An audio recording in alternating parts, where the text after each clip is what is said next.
Rosa pra se ver, pra se admirar, rosa pra crescer, rosa pra brotar, rosa pra viver.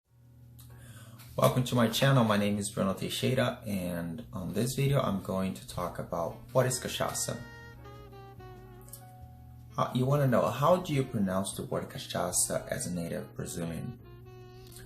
First, I believe the reason some other countries cannot pronounce the word cachaça correctly, it could be because sometimes bars and restaurants, when they type or write the drink menu or special drinks, perhaps the keyboard doesn't offer the option of a cedilha, or they might just assume that the cedilha has the same sound as the letter C, but it doesn't. So the word cachaça has a letter called C cedilha, which is a mark under the letter C. In some languages such as French and Portuguese, that shows that the C cedilha has the sound of S and not K, and it is written as a C cedilha. But don't worry, I'm going to teach you how to say cachaça as a native Brazilian. I'm going to say it slowly, and please repeat after me. Cachaça, cachaça, cachaça, cachaça. There we go. Now you know how to say cachaça as a native Brazilian. Now please make sure when you go to Brazil on vacation, or when you go to a Brazilian steakhouse or visit with your family or friends, order cachaça with your bartender or your server. If they're Brazilian, they're going to be very surprised and contented with you saying the word cachaça correctly. I'm saying that because usually I do. It's because we got used to people say it wrong. So when someone say it right, as a native, automatically you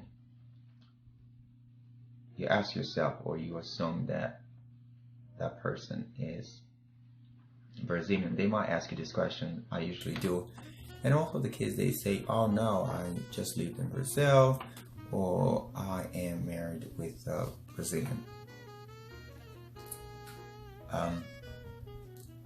Yes. So now let's talk about cachaça. In the year of 1532, cuttings of sugarcane was brought to Brazil, and then in the 16th century, a Portuguese colonizer switched the sugar production from Madeira Island to Brazil, and then they start plantations of sugarcane. And then the soil was great, and then obviously they had successful harvest of sugarcane, and then eventually they start making cachaça. Sugarcane juice in Brazil is called garapa. Yes, which is delicious. Okay, usually it's served, it's fresh squeezed, it's already cold, and then they pour ice. In most places they served with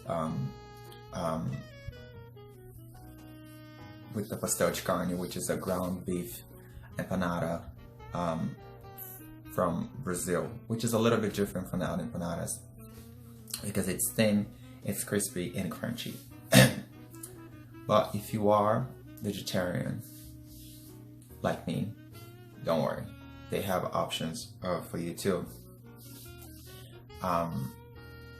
They have one that I like, it's called the pastel de pizza, which is pizza empanada. It has cheese, olives, corn, tomato, and oregano. And there are also some places they make it fresh, like with the toppings or fillings that you want. Also, I want you to try the Brazilian fresh squeezed orange juice. It's amazing. It's 5 oranges in a cup. It is fresh as you can get. How do they make cachaça? So that's how they make cachaça. So they harvest the sugarcane, so they bring it to the alambique, which is where they make cachaça. Okay, so they press it, so they squeeze the juice out of it, they extract the juice, and then they let the crushed sugarcane soaked in the garapa or the sugarcane juice. And they let that sit and then they wait, and it's slow process, and they boil it, and then they let it ferment in a container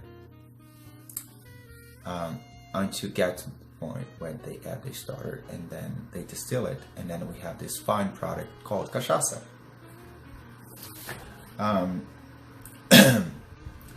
Why cachaça is different from rum? Rum is made out of melasse, which is a byproduct from the sugarcane juice.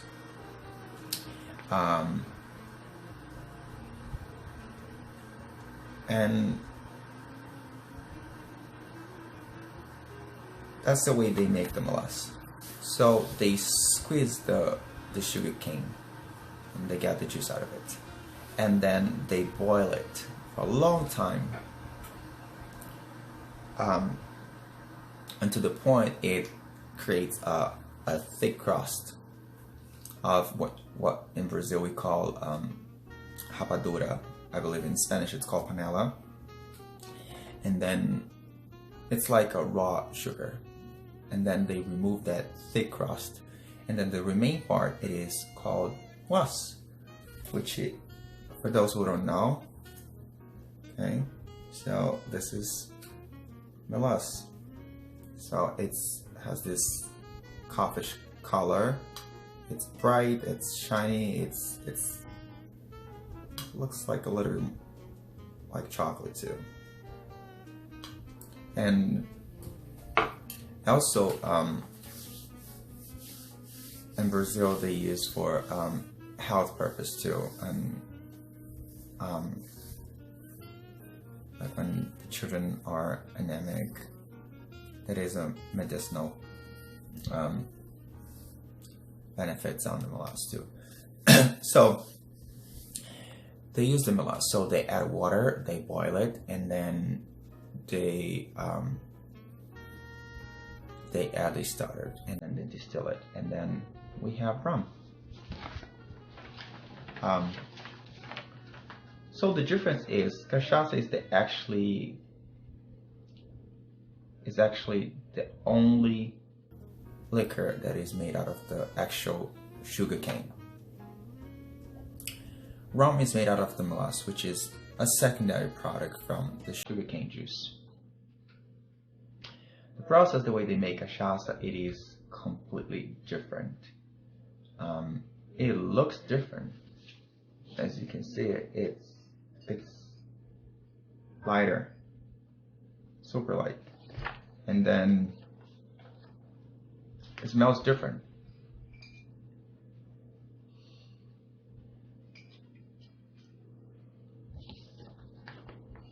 It has a lot more aromas. It's grassy and earthy. Tastes different. It's not sweet at all. And it's only made in Brazil. Cachaça is special and unique, and it stands out. The technique they used to soak the crushed sugarcane in a garrafa, that extract the most out of it. Not just the sweet part, but most of it.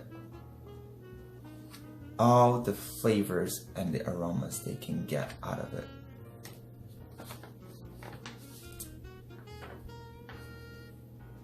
Liquor has different categories, and they want to be called what they are because of where they come from or how they are made. Like bourbon, Tennessee whiskey, Scotch, tequila, pisco, and so on. Cachaça wants to be called by its name. 2013, USA signed an agreement with Brazil where they pledge to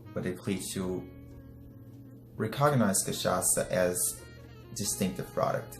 And Brazil promised a similar recognition for bourbon and Tennessee whiskey. So when someone asks you what is Cachaça, it's a liquor from Brazil. Aged Cachaça stay in wood barrels made with woods from Brazil, which I'm gonna tell you right now. Jequitibá, Amburana, Bálsamo, Amendoim Bravo, Castanheira, Frejó, and Ipê. Silver, which obviously not aged. The aged Cachaça is up to 12 months. The premium is up to 3 years. Ultra premium up to 15 years. Brazil exported on the year of 2003 1 billion liters of cachaça, which means there is a lot of cachaça lovers spread all over the world. And if you are one of them, please, if you're watching this video, please leave a comment. Let me know how you got to know cachaça. How was your experience? How did you like it? And please leave a comment. So 1% went to Germany. So if you're German, please, if you're watching this video, please leave a comment. Let me know how was your experience with cachaça, how much you love cachaça, and thank you. 2007, Brazil produced 396 billion gallons of cachaça and export 3.960 billion. The biggest producer of cachaça in Brazil are the states of Minas Gerais, which is my state, Rio de Janeiro, São Paulo, Pernambuco, and Bahia. Beijo, Brazil. Cachaça is also known as aguardente, pinga, which is that is something very important I need to tell you. So if you go to a Spanish establishment, please do not say the word pinga.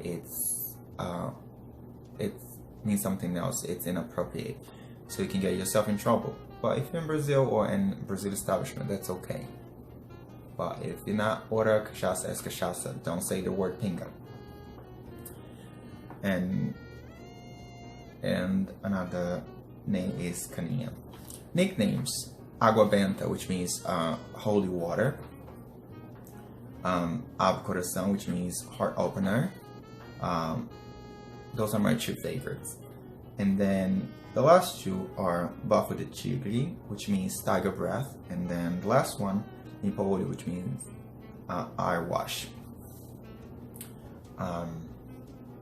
Outside of Brazil, cachaça is used almost exclusively as ingredient in tropical drinks, with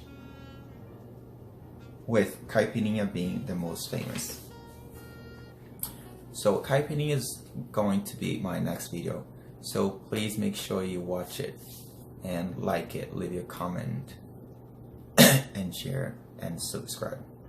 Thank you very much for watching this video. I hope I was able to bring you a little bit of information about cachaça, what cachaça is. I hope you like it. Please leave your comment.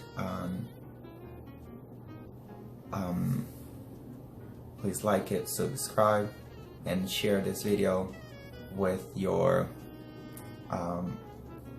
bartenders, servers, with your Brazilian friends,